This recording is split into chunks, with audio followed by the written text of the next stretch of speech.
Hey guys, it's Hannah. This is Bookworms Talk, and today I'm going to be reviewing Vampire Academy by Richelle Mead.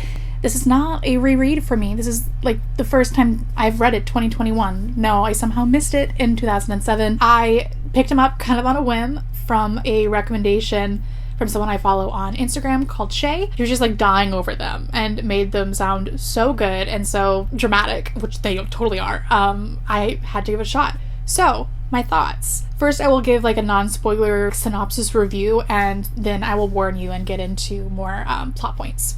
This book, the whole series really, is just like, it's candy. It is so fun. It's so addictive. I stayed up many a night, way too late, reading these books and suffered the next day, but I immediately woke up and like continued reading before I had coffee. They're very addicting. I haven't been a fast-paced reader in a while, and this kind of turned me back into my old ways, and I love it for that. So you really get thrown into the deep end here. At first I didn't like it, but I kept reading, and I think it was a good strategy, and here's why. The mythology of this world that the book creates is kind of a lot. It's not vampires as one mythical creature, it's like 3 categories of vampires, so that kind of made it interesting.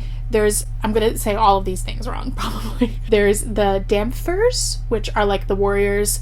There's the Mori, which are more like, I almost said magicians, but like they work with magic. I think of them more like witch-like, that they just need blood though. And then there's the Strigoi, which I swear I've heard somewhere in some mythology before, which are like the bad vampires. Those are like the dead immortal ones, whereas the other ones aren't. Like, they grow up in age, and I think when you're a Strigoi, you don't age anymore. So yeah, it's a lot. I had to bookmark and keep referring back. I was like, wait, what's this? What's that? I'm not someone who reads fantasy. It's a rare occurrence. And I think that's why I liked these books. Like, there wasn't too much world building. You kind of just figure it out as you go along. She tells you the 3 different like subparts of vampires and says, okay, on your way. So it is based in like a high school academy kind of thing, separated from the real world, somewhere in Montana. But it's not too YA-y in the way that like high school YAs always are. It's more like realistic. It's more like how teens actually are. I said in a book haul that I think this series would fit almost more into the new adult than it does the YA. It kind of skates that line between the two. There's cursing, yeah, there's like gossip and like stuff like that, but it's not too teeny. I don't know how to describe it.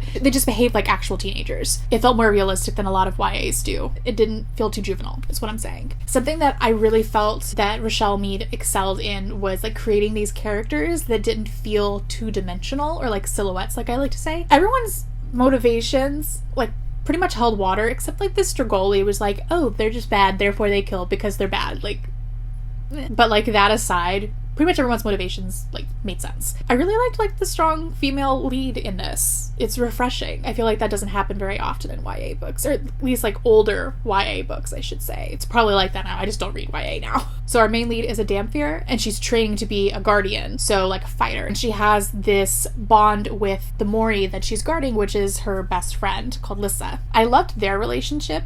And, okay, so the romance in this. It's not really a spoiler, you kind of figured this out early. It was, like, a realistic reason why it was, like, a forbidden thing. And, like, it's an age gap thing. For a lot of people, it's gonna just be, like, I'm out. Beyond just the age gap thing, there were additional reasons why it was, like, a forbidden thing, because they were both going to be Lissa's guardians, were Lissa's guardians. And, like, she came first. She had to come first. So you, like, couldn't get romantically involved with basically the person you're guardianing your Mori with, which made sense, held water. It was more than just, oh, we can't be just because we can't. So I liked that aspect of it. It made sense. So I think that's kind of all I can talk about here. So if you haven't read it and you do want to and you don't want to be spoiled, now would be the time to leave. But if you want to hear about the spoilers, you can stay. So Lissa's uncle, I did feel like that was like a reasonable motivation. Also saw it coming from like 10 miles away. That part of the motivation as far as villain goes does make sense. And even his daughter, because she's so desperately wanted to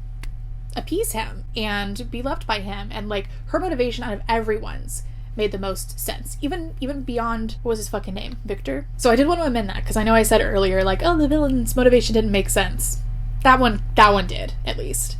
The angst level in this was great. Again, I get that there are a lot of people that are just like, no, I'm not on board, just sign me off. But if you were willing to look past it, the angst level was great. I do like him as a character, even knowing very little about him. It was really interesting how she's able to get you to give a shit about him without really knowing much. Like, even into the second book, you really didn't know very much. Like, you got a little bit of his background. I hesitate to say the background because I don't remember what book it was exposed in. You know what else is something? I didn't find it to be too insta-lovey. It was just straight up lust, which is fine. Like, that's realistic. Like, trying to say that, oh, you're my moon and my stars, like, from the get-go is insta-love. I found, as the story went on, Mythology was easier to pick up on, and it didn't, like, drag quite in the same way. By the end of the book, you're like gold, right? And I also found so interesting, like, the different hierarchy almost. It kind of almost talks about classism in like this Mythology's way. So there's like the blood whores, and how then the Mori, and then of course like the royals are like at the very, very top. I think that aspect of it really helped me understand the mythology a bit more. So it was an interesting addition and carrying into the other books. So when I read a book, I always keep like notes on hand, like for filming reviews, and then also for like myself as a writer, where I would normally say shown, but I was like, oh, cast is a different way of saying that. I'll make a note of that. Like, that's a good word. There are lots of little bitty things that I really enjoyed about the writing, and it just gets better. The writing totally gets better in the second book, and I'm only a little into the third. I can't say much there, but I feel like it gets more descriptive. But the writing was nice, and I liked the level of awareness that Rose had when she was just being a brat.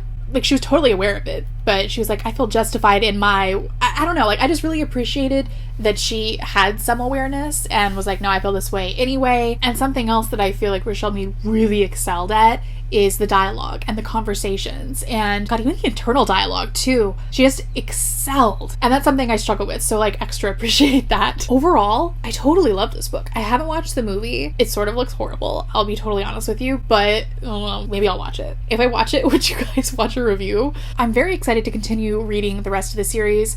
A review for the second book, Frostbite, will be up sometime. I feel like I have more to say about that one. I liked it better than I did the first one. Though do not be fooled. I liked the first one enough to immediately go out and buy the entire rest of the series because like I had to know what happened next with the characters. Please don't spoil me. I'm like afraid to read the comments. I will see you guys in my next video. I hope that you enjoyed this, and I'll talk to you then. Bye.